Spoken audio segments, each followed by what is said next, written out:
تربیت کے رنگوں میں ایسے ڈھلو کہ لوگ تمہیں پڑھنا چاہیں، تمہارے ساتھ رہنا چاہیں، تمہیں سننا چاہیں اور تمہارے جیسا بننا چاہیں۔ اپنی زندگی کے کسی دن پر کبھی بھی افسوس نہ کرے۔ اچھے دن خوشیاں دیتے ہیں، برے دن تجربہ دیتے ہیں، بدترین دن سبق دیتے ہیں اور بہترین دن یادیں دیتے ہیں۔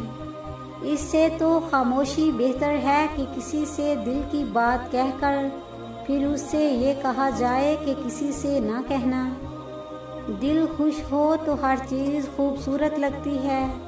اپنے دل کی حفاظت کرے اور اللہ وہ دکھ بھی ختم کر دیتا ہے جو ہمیں لگتا ہے کہ ہمیشہ ہماری ذات کا حصہ رہیں گے۔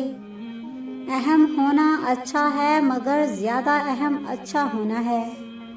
جسے سچ میں آپ کی پرواہ ہوگی وہ کبھی آپ کو اکیلا نہیں چھوڑے گا۔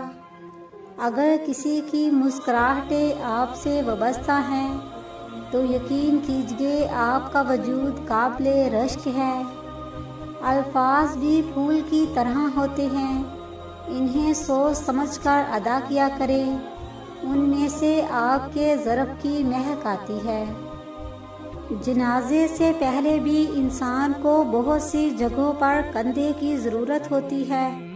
اگر لوگ سمجھے تمہارا اپنا وہ ہے جو تمہیں کسی دوسرے کے لیے نظر انداز نہ کرے، جس کو کہہ دو کہ وہ ضروری ہے وہی دامن چھڑانے لگتا ہے۔ عبادت کی کوئی دلیل نہیں، معاملات سے پتہ چلتا ہے کہ خدا کا خوف ہے کہ نہیں۔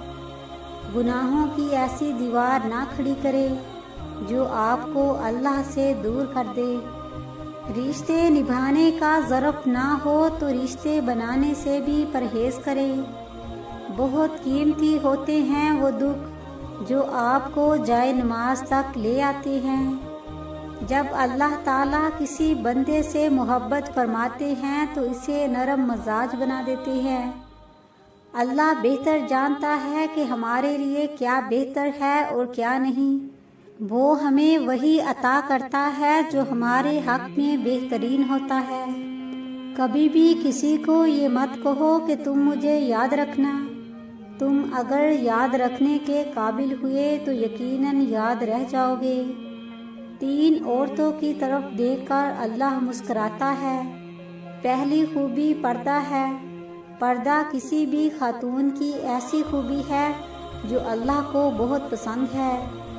دوسری خوبی جو اللہ کو بہت زیادہ پسند ہے وہ ہے اپنے شوہر سے ٹوٹ کر محبت کرنا۔ تیسری خوبی اللہ کے آگے جھکنا، رکوع سجود کرنا اور قرآن پاک کی تلاوت کرنا۔ کسی بھی رشتے کو کتنی ہی محبت سے باندھا جائے لیکن اگر عزت اور لحاظ چلا جائے تو محبت بھی چلی جاتی ہے۔ جو تمہاری خاموشی سے تمہاری تکلیف کا اندازہ نہ کر سکے اس کے سامنے زبان سے اظہار کرنا صرف لفظوں کو ضائع کرنا ہے۔ کچھ نہیں بھی ملا تب بھی شکر ہے، کیونکہ ہمارے مذہب میں مایوسی کفر ہے۔ عبادت صرف جائے نماز پر نہیں ہوتی، یہ میٹھی زبان، اچھے الفاظ اور خوبصورت رویوں سے بھی ہوتی ہے۔ کسی کا ظرف دیکھنا ہو تو اسے عزت دو، فطرت دیکھنی ہو تو قرض دو، خصلت دیکھنی ہو تو اس کے ساتھ کھانا کھاؤ، صبر دیکھنا ہو تو اس پر تنقید کر کے دیکھ لو اور خلوص دیکھنا ہو تو اس سے مشورہ کر لو۔